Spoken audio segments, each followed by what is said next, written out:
अपनी बात रखें। परम आदरणीय डॉक्टर जया करेंगे। सभी को मेरा नमस्कार और सबसे पहले मैं धन्यवाद कहना चाहूंगी कि कोविड के टाइम पे इतनी बड़ी संख्या में ओबीसी की सभा के लिए आप सभी दूर दूर से यहाँ उपस्थित हुए हैं और इसको सफल बनाया है। जैसा कि हमारे सभी भाइयों ने कहा, वो बहुत अच्छी बातें कही, पर एक चीज मैं ऐड उसमें करना चाहूंगी कि जितना भी कुरीतियां फैली हुई हैं समाज की, उससे सबसे ज्यादा अफेक्टेड ओबीसी समाज है। आप चाहे उसे मृत्यु भोज कहें, उसके बाद जो है जितने भी फंक्शंस होते हैं तो उसको हम पे एक प्रेशर होता है कि हम सोशली उसे बहुत बड़ी गैदरिंग के साथ संपन्न करें। जैसे कि माननीय हमारे भाई बैठे हुए हैं, मैं उनसे बहुत प्रभावित हूं, उन्होंने बहुत अच्छा भाषण दिया। उन चीजों को हमें अपने अपने जीवन दिनचर्या में और जो हम डेली रूटीन की लाइफ होती है कोशिश करनी चाहिए कि उन्हें कम करें। जैसे मृत्यु भोज है, बड़ी बड़ी शादियां करना, इन चीजों को कम करके जो पैसा बचेगा वो हम अपनी बच्चियों की शिक्षा के लिए लगाएं। अब ताली ना बजाएं, मैं थोड़ा अपना फिनिश कर लूं, समय की सीमा है। उसके साथ ही साथ जो हमारे पास जो पैसा कम होता है, कोशिश करें कि हम ये लड़ाई लड़ रहे हैं उसके साथ ही साथ दहेज की भी लड़ाई लगे। अगर हमारा बच्चा योग्य है तो हम योग्य लड़की लाएं, पैसा ना लाएं, और अगर हमारी बच्ची योग्य है तो हम उसको योग्य वर देखें बस। और एक चीज और मैं ऐड करना चाहूंगी, क्योंकि मेरे पति वकील हैं और आए दिन मैं अपने घर में केस देखती रहती हूँ। आज की डेट में बहुत सारी महिलाएं, बच्चियों की हत्या हो रही है। क्यों हो रही है? क्योंकि अब हम, चूंकि अब पहले का समाज और अब के समाज में अंतर आया है। पहले बच्चियां घर में रहती थी, लोगों से परिचय कम होता था, आज उनके दोस्त होते हैं, सर्किल होते हैं, बॉयफ्रेंड्स भी होते हैं। तो मैं आप सभी से अपील करना चाहूंगी, थोड़ा सा अपना सोच का दायरा बढ़ाएं।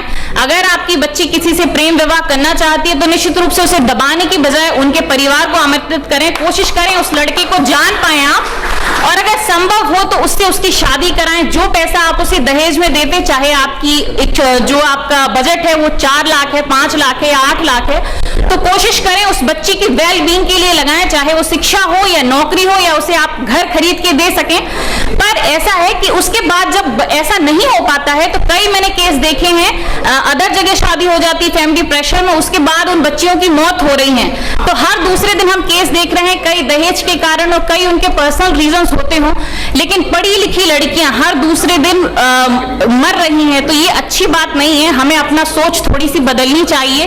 मैंने खुद प्रेम विवाह किया है और मैं खुद डॉक्टर हूं, मेरे पति लॉयर हैं। उस समय पे मुझे लगता है कि मेरी फैमिली वाले भी अपोज कर रहे थे, पर मुझे लगता है मैंने अपने लिए बहुत अच्छा डिसीजन लिया। और जितने लोग यहाँ उपस्थित हैं, मैं ये अपना पर्सनल चीज इसलिए आपको यहाँ बता रही हूँ कि आप उससे प्रेरित हो सकें और इन चीजों को प्लीज चेंज करें, क्योंकि ये भी एक बहुत सामाजिक इशू है।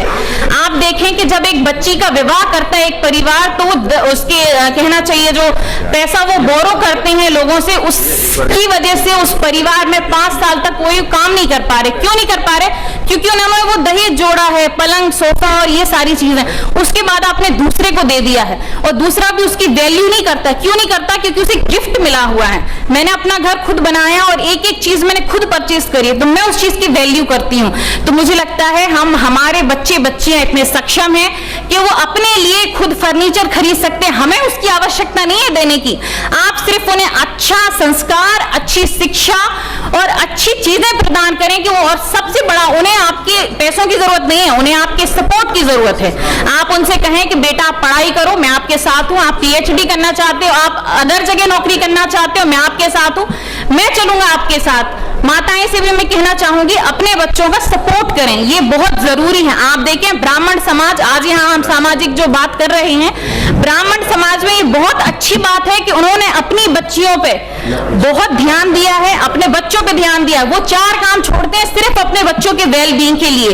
ये चीज हमें ओबीसी समाज में, पर्सनली मुझे ऐसा लगता है कि ये लैक है और इस चीज को हमें आगे बढ़ाना चाहिए।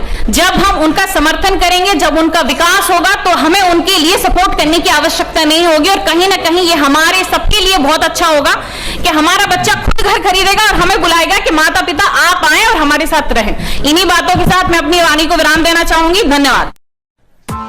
Press the bell icon on the YouTube app and never miss another update.